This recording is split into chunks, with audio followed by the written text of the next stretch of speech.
This is Duke University.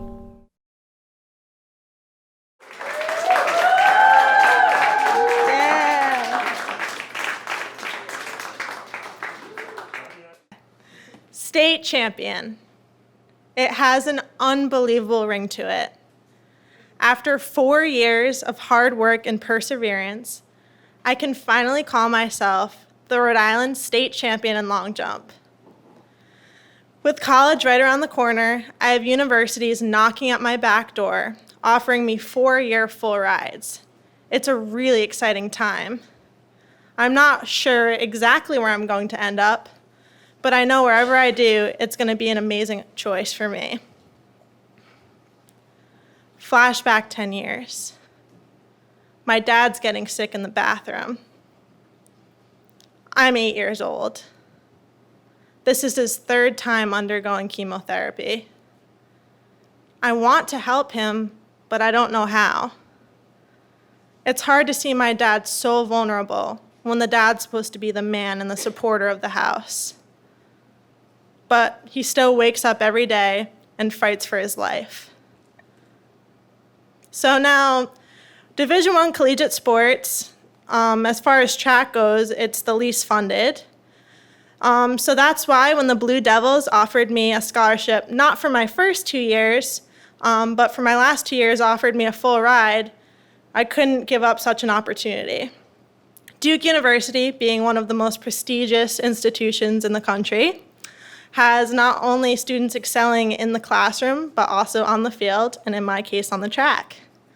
So after turning down several full-ride 4-year scholarships, I decided to take my talents to Duke University, and so it began. Beep, beep, beep, beep. It's 6:30 a.m., and it's time to wake up for my first practice of the day, lift. I go into practice, ready to give it my all as I always do. The sets are until failure, so squatting ridiculous amounts, bench pressing ridiculous amounts until it hurts, with my coach yelling at me, telling me that I need to finish. And I make it through, as I always do. And now it's time to mentally prepare for my classes for the day. 8:30 a.m., I'm in my first class. My legs are still shaking from lift this morning, and I'm pretty exhausted from this past weeks of practice. I'm listening to the professor and I want to get engaged, but all I can think about is this afternoon's practice, which I always dread. 11:30 a.m. I stop to grab a quick lunch. I'm starving and could literally eat everything in the room, but I also know that I have a heavy workout to come. So eating something heavy to have sitting in my stomach isn't ideal. So instead, I just grab something light and continue on. 2:30 p.m., time for my last class of the day. I'm exhausted, and at this point, all I can think about is the anxiety that I'm feeling for my practice to come. I know it's going to be hard, and I know I'm going to end up feeling really, really sick by the end of it. But I still push through and then head to practice. My heart's pounding, my vision's blurring. My legs already gave out a few sets ago, but I lie to myself and tell myself I only have a few sets left. My coach is screaming at me from the other side of the track to finish in the correct time that I'm supposed to be finishing in. And I know I'm going to finish because I always do, and I know I'm going to push myself 110% because I always do. I want to be the best athlete that I can be, and this is how I'm going to achieve that. Now let's talk about my dad, a life in the day of my dad. Flashback 5 years ago. My dad's once again overcoming his morning nausea. He wakes up and heads to the gym for the day. This is where he battles his cancer. He pushes himself to his limits every morning in the gym and hopes to make himself stronger. From here, he heads to chemotherapy for 3 hours. And then, being a business owner, he goes to his business, checks up on his business and makes sure everything's going okay, and then heads to the bank to make sure financials are all set in place. After this, he comes to pick up his little girl from school with a smile on his face and nothing but happy things to talk about. I know that he's not feeling okay and that things aren't necessarily okay. But I also know that he doesn't want to worry me with his sickness. So I also pretend everything's okay, and we head home for the day. It's the end of sophomore year, and I've survived. I've excelled both on the track and in the classroom, and I've had unbelievable experiences. As far as track goes, I qualified for ACC championships both my freshman and my sophomore year.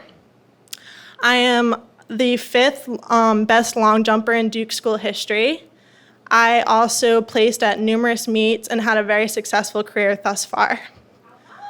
I didn't necessarily get to do everything that Duke had to offer me as far as in the classroom and other opportunities, but that's okay because I was working towards a goal. So it's time to head into my end of the year meeting with my coach to talk about goals for the following year as well as my scholarship.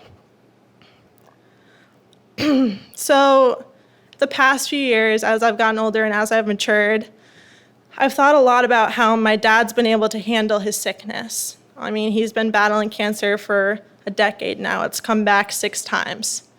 And I don't understand how a man can be so strong and wake up every morning and not only battle day-to-day battles that everyone faces, but also fight for his life on a daily basis. And this is a conversation that I had never had with him. So I finally muster up the courage to sit down with my dad and ask him, how do you do it? And he says, Carly, I have no control over my physical well-being. He says, the one thing I do have control over is the work that I put in at the gym every single day. I battle my cancer in the gym. I physically prepare myself to the best of my abilities so that when I go into that operation room, I can lie on the operation table, look at the surgeon, and say, I need you to be as aggressive as possible. I need you to get every single last piece of cancer that is in me out. And I know that if I have physically done everything that I've needed to do, and I tell the surgeon what I want him to do, the rest is left in God's hands. So I'm stepping into my end of the year track meeting, all smiles, excited, because I've had such a successful 2 years. And my coach looks at me and she says, Carly, I'm sorry to tell you, but we had to give your scholarship to someone else. You've had a great career so far, and this is just a decision that we had to make. But if you we'll train hard this summer and we'll see you in the fall.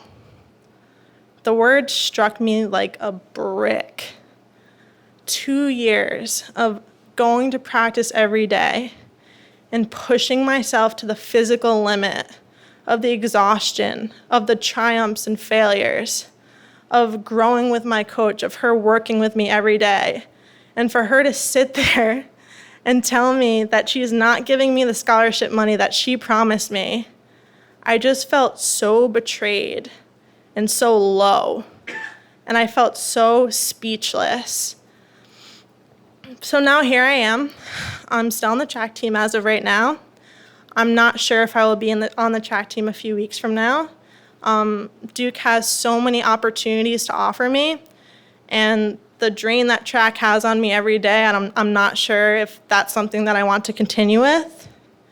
But for now, I love the fight.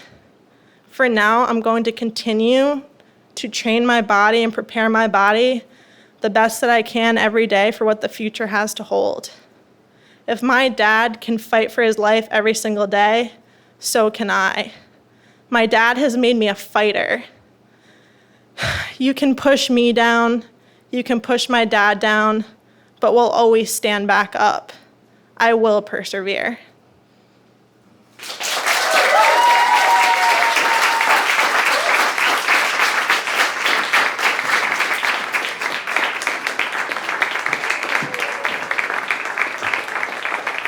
Gregory.